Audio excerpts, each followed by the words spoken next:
अब हम PM cares fund और पीएम नेशनल रिलीफ फंड को लेकर छिड़े विवाद का एक छोटा सा विश्लेषण आपके लिए करेंगे।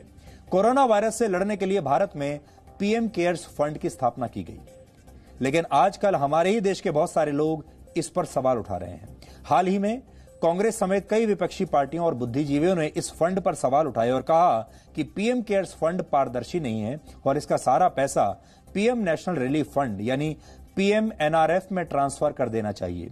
जबकि कांग्रेस के विरोधियों का तर्क है कि पीएमएनआरएफ कांग्रेस ने बनाया था और कांग्रेस पार्टी का अध्यक्ष इस जो ट्रस्ट बना था उस ट्रस्ट का सदस्य हुआ करता था, इसलिए Congress PM national relief fund को पीएम केयर्स फंड से बेहतर मानती है।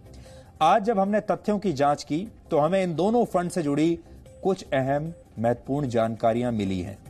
ये तथ्य हम आपके सामने आज रखेंगे और कोशिश करेंगे कि आपके सामने ये तस्वीर साफ हो जाए। लेकिन उससे पहले आप दो तस्वीरें देखिए। एक तस्वीर वर्ष 1947-48 के उस दौर की है जब देश के बंटवारे के बाद लाखों की संख्या में लोग पाकिस्तान से भारत आ रहे थे। इन्हीं लोगों की मदद के लिए तत्कालीन प्रधानमंत्री जवाहरलाल नेहरू ने prime minister's national relief fund यानी प्रधानमंत्री राष्ट्रीय राहत कोष की स्थापना की थी।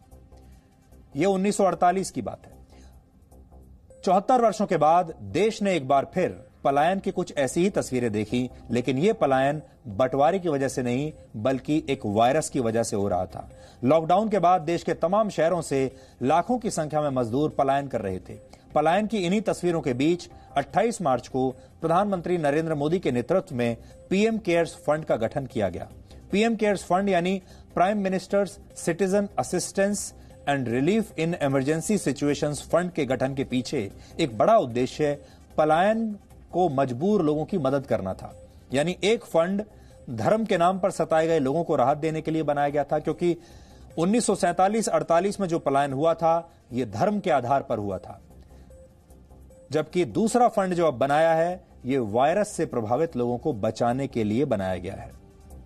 कुल मिलाकर 74 वर्ष पहले बनाए गए प्रधानमंत्री राष्ट्रीय राहत कोष और 2020 में बनाए गए पीएम केयर्स फंड का मकसद मोटे तौर पर एक जैसा ही था, लेकिन जिस कांग्रेस पार्टी ने कभी प्रधानमंत्री राष्ट्रीय राहत कोष पर सवाल नहीं उठाया, वो कांग्रेस आज पीएम केयर्स फंड पर सवाल उठा रही है।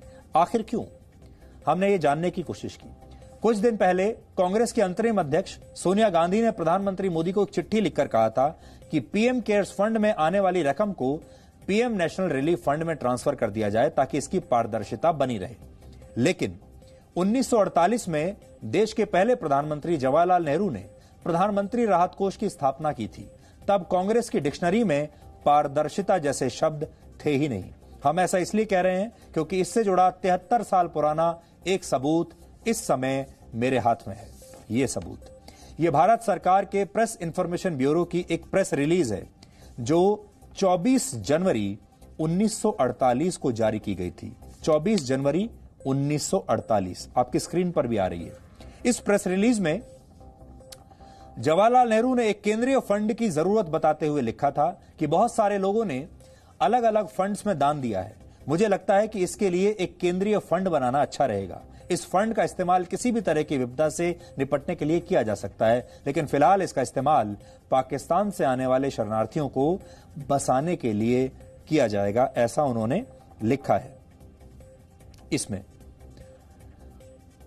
पंडित नेहरू ने इस राहत कोष की स्थापना संविधान की स्थापना से भी पहले कर दी थी। जाहिर है इसका मकसद संकट की घड़ी में जरूरतमंदों की मदद करना था, कोई बुराई नहीं है। लेकिन अब आपको यह भी देखना चाहिए कि इसके गठन के समय prime minister national relief fund का सदस्य किन किन लोगों को बनाया गया। उनकी लिस्ट मेरे हाथ में है, अगर आप चाहें तो मैं आपको यहां से पढ़कर बता सकता हूं। उन्होंने लिखा है इसमें, I am therefore starting a fund called the prime minister's national relief fund and I invite donations to this fund. To begin with, this fund will be managed by a committee. तो एक committee बनाई गई जो इस fund को manage करेगी।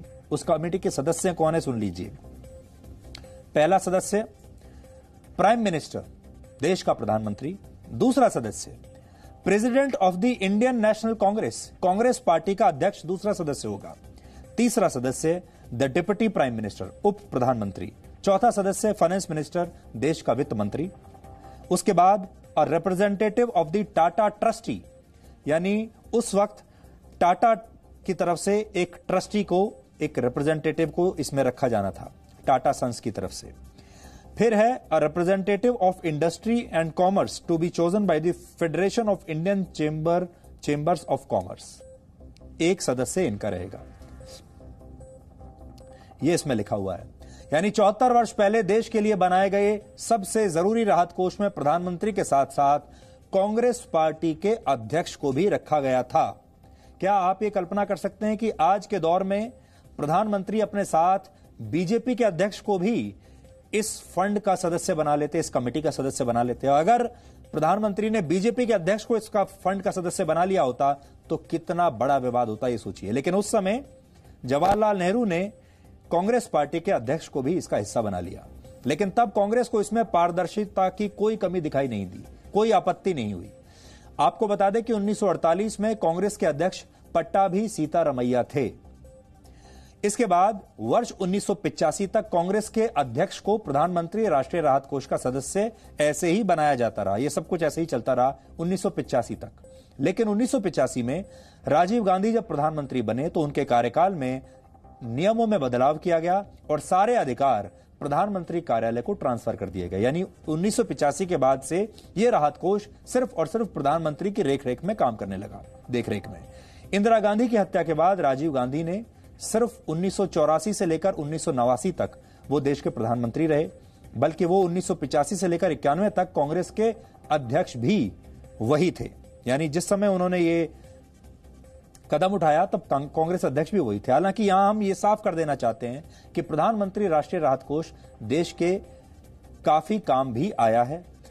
खास तौर पर बाढ़, तूफान और भूकंप जैसे विपदाओं के बाद इस फंड से हजारों लोगों को मदद पहुंची है। इसके अलावा गंभीर रूप से बीमार लोगों को भी इस फंड से काफी फायदा हुआ है। लेकिन जब राजीव गांधी ने यह बदलाव किया होगा और कांग्रेस अध्यक्ष को इससे फंड से हटाया होगा, तब शायद उनकी मंशा यह रही होगी कि इस देश में तब यह सोचा जाता था कि प्रधानमंत्री हमेशा कांग्रेस पार्टी का ही रहेगा, प्रधानमंत्री हमेशा गांधी परिवार से ही आता रहेगा। तब राजीव गांधी ने कभी कल्पना भी नहीं की होगी कि वो आगे चलकर प्रधानमंत्री नहीं रहेंगे या उनके परिवार के जो सदस्य हैं वो अगली बार आगे चलकर प्रधानमंत्री नहीं रहेंगे और किसी और पार्टी की सरकार देश में आ सकती है। इसलिए उन्होंने ये फैसला तब लिया होगा। लेकिन फिर भी इस बात से इनकार नहीं किया जा सकता कि देश के लिए जरूरी एक फंड में कांग्रेस अध्यक्ष को जगह देकर खुद कांग्रेस ने इसकी पारदर्शिता से समझौता किया। अब आप सोचिए, अगर आज प्रधानमंत्री राहत कोष या फिर पीएम केयर्स फंड का सदस्य बीजेपी के अध्यक्ष को बना दिया जाए तो हमारे देश के तमाम बुद्धिजीवी, डिजाइनर, पत्रकार और जो विपक्ष के नेता हैं उनसे यह बर्दाश्त नहीं होगा। इस विवाद पर अलग अलग राजनीतिक पार्टियों के प्रतिनिधि क्या कहते हैं, ये भी हम आपको आज सुनाना चाहते हैं। पंडित नेहरू ने जिस प्रकार से कांग्रेस पार्टी के वर्चस्व को संसदीय जनतंत्र पर थोपने का काम किया था और जितने निर्णायक चीजें हैं उसमें कांग्रेस पार्टी के अध्यक्ष को शामिल करने का काम किया था, उसके दो बड़े कारण थे। एक तो कांग्रेस को उन्होंने पर्याय बनाने का काम किया था भारतीय संसदीय जनतंत्र का। दूसरा, कांग्रेस के प्रायः अध्यक्ष नेहरू जी के कठपुतली होते थे। इसके कारण से पंडित नेहरू ने अपने कठपुतली को उस समिति में रखकर उस फंड को एक तरह से कांग्रेस पार्टी और सरकार का संयुक्त फंड बना दिया था। सोनिया गांधी ने क्यों इस पे सवाल उठाया? निश्चित तौर से अकेले सोनिया गांधी ने नहीं उठाया, बहुत लोग सवाल उठा रहे। जब प्राइम मिनिस्टर रिलीफ फंड पहले से मौजूद है तो प्राइम मिनिस्टर ने को नया फंड बनाने की क्या जरूरत है? क्यों बनाया उन्होंने? क्या मकसद है? ये काम तो प्राइम मिनिस्टर रिलीफ फंड के जरिए भी किया जा सकता था। कोई इस पे सवाल भी नहीं उठता और ट्रांसपेरेंसी भी बाकी रहती। लेकिन प्राइम मिनिस्टर ने यह फंड बनाया, क्यों बनाया, इसका जवाब तो प्रधानमंत्री ही दे सकते हैं। ये 1957 में जवाहरलाल जी के समय ही शुरू हो गया था, जब 1957 में उन्होंने कांग्रेस पार्टी की अध्यक्षा श्रीमती गांधी को चुन लिया। और श्रीमती गांधी तो देश का पर्याय हो गई थी, कांग्रेस पार्टी को छोड़िए। तो ये जो परंपरा बनी उसी के तहत सारे अधिकार श्री राजीव गांधी, जो उस समय प्रधानमंत्री भी थे और कांग्रेस के अध्यक्ष भी थे, उनके पास संरक्षित हो गए और ये परंपरा सही नहीं थी, ऐसा मैं मानता हूं। श्रीमती सोनिया गांधी को विपक्ष की नेता होने के नाते अच्छे सुझाव देने का अधिकार है और हम लोगों को उन अच्छे अधिकारों को सुझावों को स्वीकार करना चाहिए। जैसे विदेश यात्रा पर रोक लगनी चाहिए, अनर्गल पैसा नहीं खर्च होना चाहिए। जो आज सुप्रीम कोर्ट ने भी पीएम केयर्स फंड पर सवाल उठाने वाली एक याचिका को खारिज कर दिया है। सुप्रीम कोर्ट में याचिका दायर करने वाले एक वकील ने इस फंड को गैर कानूनी बताया था। जो लोग पीएम केयर्स फंड और इसके गठन की मंशा पर सवाल उठा रहे हैं, उन्हें अब यह समझना चाहिए कि कैसे यह फंड ज्यादा पारदर्शी और ज्यादा लोकतांत्रिक है। पीएम केयर्स फंड में पिछले करीब 2 हफ्तों में हजारों करोड़ रुपए जमा हो चुके हैं और देश के नागरिक, उद्योगपति, सेलिब्रिटीज बहुत ही जज्बे के साथ इसमें पैसा जमा करा रहे हैं। जबकि पीएम नेशनल रिलीफ फंड यानी पीएम एनआरएफ में इस समय करीब 3,800 करोड़ रुपए का बैलेंस है। इससे कहीं ज्यादा पैसा कुछ ही हफ्तों में पीएम केयर्स फंड में आ चुका है। प्रधानमंत्री राष्ट्रीय राहत कोष में पहले प्रधानमंत्री के अलावा कांग्रेस अध्यक्ष समेत कई सदस्य हुआ करते थे, लेकिन 1985 में इसकी सारी शक्तियां प्रधानमंत्री कार्यालय को ट्रांसफर कर दी गई, जो अभी हमने आपको बताया। जबकि पीएम केयर्स फंड में प्रधानमंत्री के अलावा रक्षा मंत्री, गृह मंत्री और वित्त मंत्री को भी सदस्य बनाया गया है और इसमें विज्ञान, स्वास्थ्य, कानून और समाज के दूसरे हिस्सों से आने वाले लोगों को भी जगह दी जाएगी। पीएम एनआरएफ में सारी शक्तियां प्रधानमंत्री के पास होती हैं, जबकि पीएम केयर्स फंड लोकतांत्रिक ढांचे पर आधारित है। यानी पीएम केयर्स फंड के पैसे का इस्तेमाल कैसे करना है, इसका आखिरी फैसला सिर्फ प्रधानमंत्री के हाथ में ही नहीं, बल्कि इसमें सभी जो ट्रस्ट में जो लोग हैं उनकी सहमति से होगा। यानी प्रधानमंत्री ने इसका गठन करते हुए खुद अपनी शक्तियों को दूसरों के साथ बांटा है।